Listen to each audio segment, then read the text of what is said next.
sa atin ng Diyos ni Jesus. Ang stress parang damit.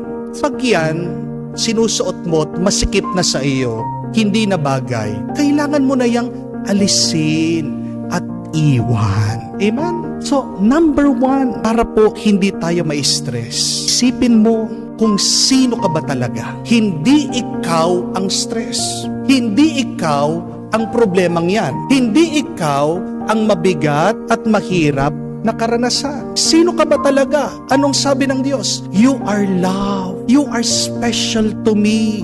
You are blessed. Kaya nga, sa susunod na may karanasan ka ng stress, ulit-ulitin mo kung ano ang tingin ng Diyos sa'yo. Sabihin mo sa sarili mo, pinagpala ako. Hindi ako pinapabayaan ng Diyos. Mahal ako ng Diyos.